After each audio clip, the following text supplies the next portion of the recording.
அரசாங்க திட்டம்லாம் நல்லதாப்பா போடுது. ஆனால் அந்த திட்டத்தை கொண்டு வந்ததுக்கப்புறம் ஒரு திட்டம் போடுறாங்க அதுக்கு கீழே இருக்கிறவங்க. எப்படி இதை பற்றி யாருக்கும் வெளியில் தெரிஞ்சிடவே கூடாது. அந்த திட்டம் சக்ஸஸ் ஆகுது, அதனால இந்த திட்டம் ஃபெயிலியர் ஆகுது. இப்போது கரூரோட கலெக்டரு ஒரு இதை ஒன்று கொடுத்துருக்காப்புல, அறிக்கை ஒன்று.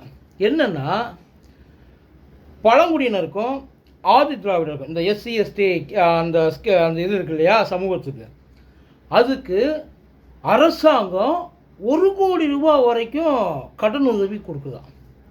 அந்த 1 கோடி ரூபாயில் 35%, அதாவது கிட்டத்தட்ட 35 லட்சம் ரூபா மானியமாகவே கவர்மெண்ட்டு கொடுக்குதான், ஃப்ரீயாக. இதை படிக்கணும், வேறு எதுவும் உங்களுக்கு அதெல்லாம் எதுவுமே கிடையாது. பேங்க்குக்கு போயிட்டு இந்த தொழில் பண்ண போகிறோம், இது ஏற்கனவே பண்ணிக்கிட்டு இருக்க தொழிலுக்கும் சரி, இல்லை புதுசாக ஏதாச்சும் தொழில் பண்ண போகிறாங்கன்னா அதுக்கும் சரி, இந்த இது அரசாங்கம் ஒத்து வருமா?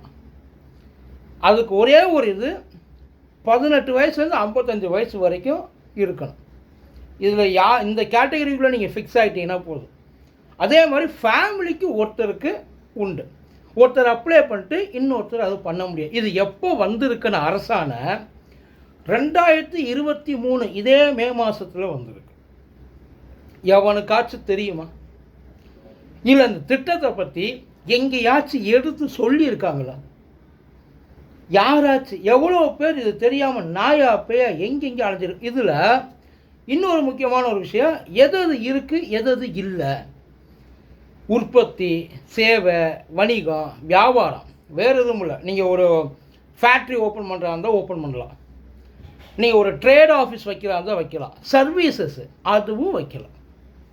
இப்போது ஏதாச்சும் இந்த உணவு அந்த இது ஃப்ரீசிங் பண்ணுவாங்க, பதப்படுத்துவாங்கல்ல, அந்த ஒரு ஸ்டோரேஜ் இது நீங்கள் வைக்கிறீங்க அப்படின்னா அதுக்கு நீங்கள் தாராளமாக போய்ட்டு அவங்கள அப்ரோச் பண்ணலாம். இது நான் பண்ண போகிறேன், இது இருக்குது. அது இல்லாமல் இப்போது ஏதாவது மளிகை கடை, வெறும் மளிகை கடை, மொத்த வியாபாரமாக இருந்தாலும் சரி, ஹோல்சேலாக இருந்தாலும் சரி, ரீட்டைலாக இருந்தாலும் சரி, மளிகை கடை வைக்க போகிறீங்கன்னா அதுக்கும் கடன் உதவி கொடுக்குறாங்கப்பா. ஆம்புலன்ஸு, வாடகை காரு, என்னென்ன இருக்குதோ எல்லாத்துக்கும் பண்ணலாம். அதே நேரத்தில் பண்ண முடியாதுன்னு சில விஷயங்கள் இருக்குது. இந்த பில்டிங் கான்ட்ராக்டர்ஸில் வச்சுருப்பான் இல்லை, டிப்பர் லாரி, அப்புறம் இந்த ஜல்லி அரைக்கிற மிஷினு, லாரி, அப்புறம் இன்னும் ஒரு சில விஷயங்கள், டிராக்டரு, இதுக்கெல்லாம் கவர்மெண்ட்டு இதுக்கு கொடுக்காது அப்படின்னு சொல்லி இப்போ போன மாதத்தில் சப்போர்ட் பண்ணியிருக்காங்க. அந்த இது சொல்லியிருக்காங்க. ஆனால் இது நம்ம யாருக்குமே இது வரைக்கும் தெரியலப்பா. உண்மையிலே ரொம்ப கஷ்டமாக இருக்குது. ஏன்னா இவ்வளோ தூரம் கீழே இறங்கி எதுக்காக இந்த ஸ்கீமை கொண்டு வராங்கன்னா, அந்த இதில் பிஸ்னஸ் மேன்ஸை கொண்டு வரணும், அவங்களுக்கு தொழில் 1 ரூபா 2 ரூபா இல்லப்போ 1 கோடி ரூபா 100 லட்சம் வரையும் கொடுக்குறாங்க. அதில் 35% மானியம், பேலன்ஸ் 65% கடன். அந்த கடன்லையும் 10 வருஷத்துக்குள்ள வட்டியில் 6% கழிச்சுக்கிறாங்களா, அதையும் மானியமாக கொடுக்குறாங்க. இது அப்போ வந்திருக்கு, ஆனால் நம்ம யாருக்குமே தெரியலை, அதை யாரும் எடுத்தும் சொல்லலை. இது தமிழ்நாடு பூரா ஒரு கரூருக்கு மட்டும்தான் இந்த கான்செப்ட் எல்லாம் கிடையாது. தமிழ்நாடு பூரா நீங்கள் தாராளமாக யார் என்னென்ன பண்ணுறீங்களோ போயிட்டு அங்கே அப்ரோச் பண்ணலாம். இதில் நீங்கள் சிங்கிளாக செய்கிறதா இருந்தாலும் சரி, பார்ட்னர்ஷிப்பில் செய்கிறதா இருந்தாலும் சரி, இல்லை ஒரு கம்பெனி ஆல்ரெடி ரன் பண்ணிகிட்டு இருக்க கம்பெனி, ஒரு ப்ரைவேட் கம்பெனி அதுவாக இருந்தாலும் சரி, யாராக இருந்தாலும் போயிட்டு பேங்க்கை அப்ரோச் பண்ணலாம் இந்த திட்டத்தின் கீழே. இதில் அந்த எஸ்சி எஸ்டி அந்த கேட்டகரி, அதுக்கப்புறம் 18 வயசுலேருந்து 55 வயசு வரைக்கும், இந்த 2 இருந்தால் போதும், தாராளமாக நீங்களும் ஒரு பிஸ்னஸ் மேனாக ஆகலாம். ஆனால் ரீபேமெண்ட்லாம் கரெக்டாக பண்ணிடணும். இல்லைன்னா இந்த மாதிரி முதல்ல போகட்டும்.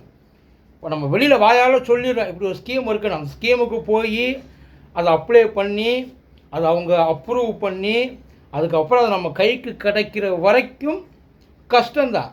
சாதாரணமாக யாரும் தூக்கி கொண்டு போய் கொடுத்துட மாட்டாங்க. எவ்வளோ பேர் இருப்பாங்க, எல்லோரும் போயிட்டு நானும் பண்ணுறேன்னா அதை அனலைஸ் பண்ணுவாங்க. புதுசாக தொழில் அதை வச்சு தான் நான் எல்லாத்தையுமே பண்ண போகிறேன் அப்படின்னா கண்டிப்பாக கிடைக்கிறது குதிரை கொம்பு தான். ஆனால் ஏற்கனவே பண்ணிக்கிட்டு இருக்கவங்க, மேற்கொண்டு பண்ணணும்னு நினைக்கிறவங்க இவ்வளவு ஏன் கடனை வாங்கணுன்ற அவசியம் இல்லை. இந்த எஸ்சி எஸ்டியில் அந்த கேட்டகரி கீழே நீங்கள் இருந்தீங்கன்னா, அவன் சொன்ன கேட்டகரி கீழே இருந்தீங்கன்னா 35% மானியத்தை மட்டும் கூட நீங்கள் வாங்கிக்கலாம். அதுக்கும் அதில் வழி இருக்குது. சரியா? தயவு செய்து முடிஞ்ச அளவுக்கு எல்லா பேங்கையும் போயிட்டு உழுக்க ஆரம்பிங்க இப்போயே.